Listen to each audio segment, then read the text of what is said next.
What's going on, guys? Welcome to another episode of the Gaming Goods. I'm Getsumara, and today we're going to be talking about Grand Theft Auto Online and many of the features upcoming for it.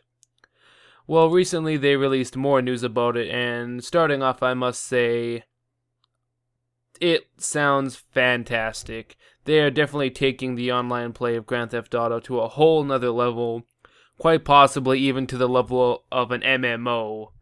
By the sounds of it, and it's got me watering at the mouth, sipping the Kool-Aid. It sounds fantastic. Alright, well, first of all, we're going to go over a few of the features upcoming to Grand Theft Auto Online, then we're going to talk about them. First of all, what do we got? You can play with friends, obviously, and throughout the map, there's going to be missions, and you can play with AI-controlled characters. That's cool.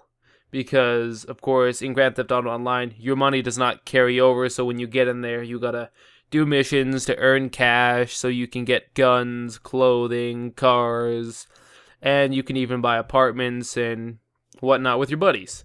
Which, already right there, is amazing. I mean, but in Grand Theft Auto 4's online, you could just kind of customize your player, drop in, and just go to town. It was just an open world where you and people just kind of wreaked havoc. So this is definitely adding a lot more of growth elements to it. So starting off, you don't have any money, so you got to earn some. So there's definitely going to be a lot of time put into this, which is cool. So say you and your friends, you could build up quite the crew, and you could be like your own group of gangsters or whatever, if you want to be. It's very interesting. Especially the whole mission aspect, because I believe they mentioned in their trailer, over time as you, play the game more and you unlock more stuff, more missions will become available. And you can earn money through various missions, robbing banks, heists, races, and all that kind of stuff. And apparently you can team up for cliff diving, which also sounds very cool. Not just cash, you can also earn respect and level up. Just like playing missions and pulling off heists, in the single-player mode, which I'm sure many of you have done if you're playing it, and it's very fun.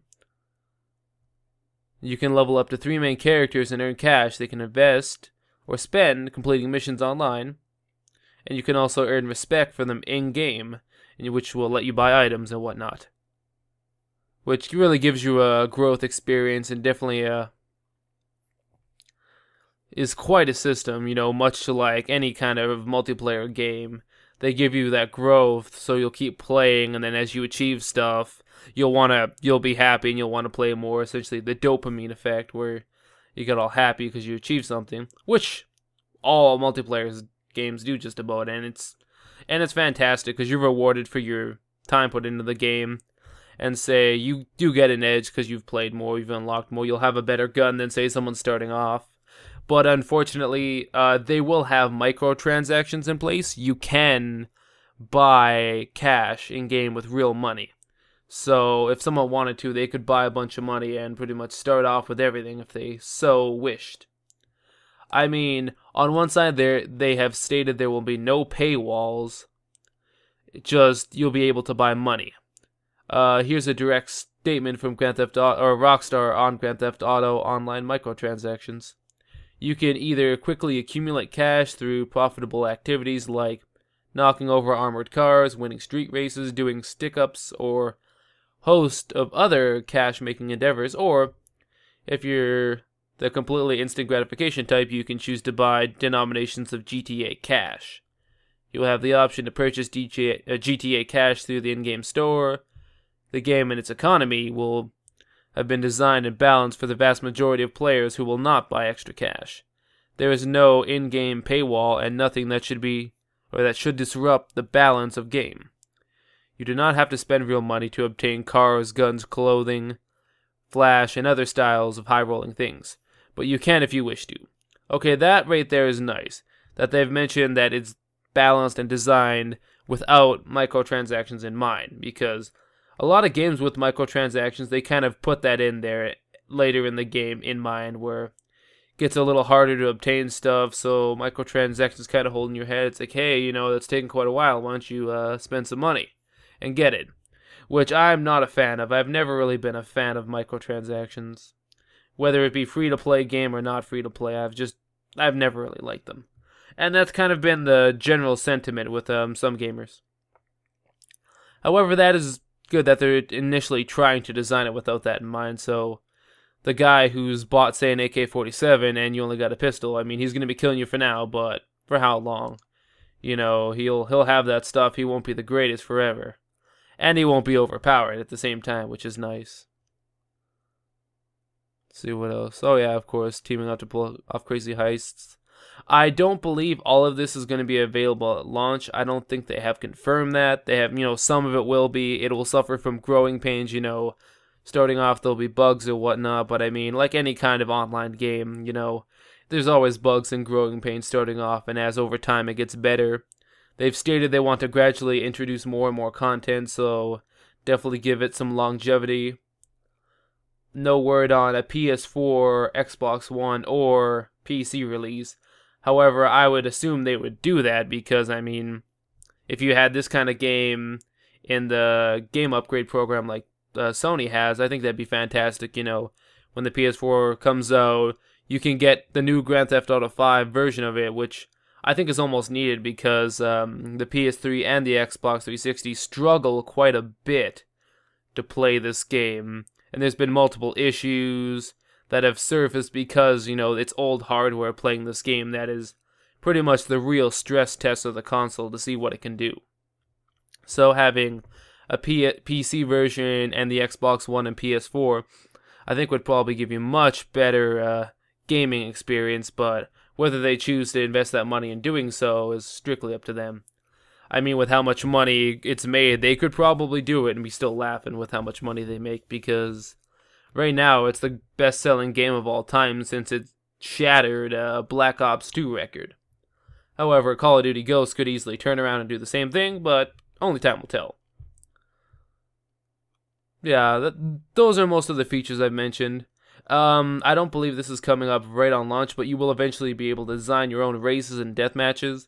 I think that's also cool because, well, there's always lots to do, but being able to make your own and play with your friends and kind of that thing. I've always liked user-generated content because people can come up with some really cool stuff. Because everyone's got lots of different inspirations, like, hey, there's this jump everyone goes off, let's incorporate that into a race, make it really crazy. That's exciting. That's very exciting. And you can also golf with friends. I mean, you could already golf in single player, but you could do it with friends, and I think that's fun. I'm a golfer in real life. I like it, but that should be fun. Playing golf with friends, seeing who can win, putting money down or whatever. Yeah, there's definitely a lot to do. This is practically like a life simulator, except like with not life simulator because, well, it's Grand Theft Auto. And you're probably not going to do stuff in Grand Theft Auto that you do in real life. But, of course, this is just the beginning. They plan releasing new content, more experiences, and this is really going to cause quite the experience. I mean, I've already been playing Grand Theft Auto 5. I'm sure most of us have.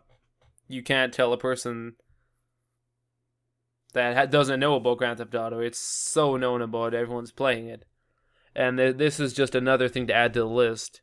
It's nice that it's coming out fairly soon after Grand Theft Auto 5 because, a couple weeks after, everyone's kind of beat the story, they've had their fun, and there are a lot of other releases lining up, so you don't want to get put to the side, say, if Call of Duty comes out, and it comes out after. That would be a bad decision, so they want to get it out just at the right time to keep people interested. Very cool. Very cool.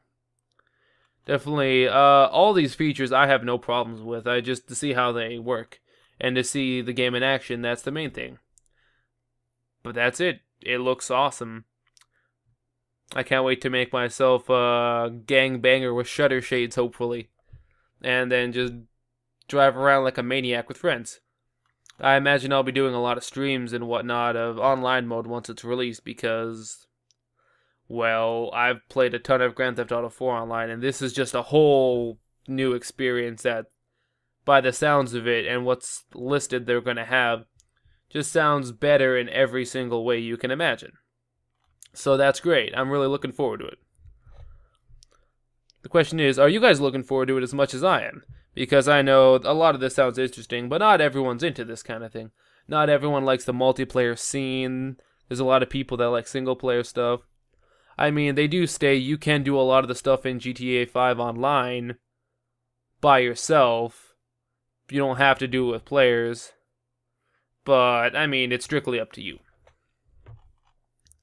Anyways, that's been today's episode of the Gaming Goods. Thank you for watching. I know I said I was going to do one about subscription fees with MMOs first, or next, but it's taking a little bit of time because I want to get a little deeper into Final Fantasy XIV to really give a good opinion on it. I've reached level 30. That's kind of a little bit past the halfway point in the game because you get the job advancements. But hopefully that'll be coming soon. It all depends on how much I play the game. So far it's pretty fun. And I'll see you next time for a new episode of the Gaming Goods. Have yourselves a good day.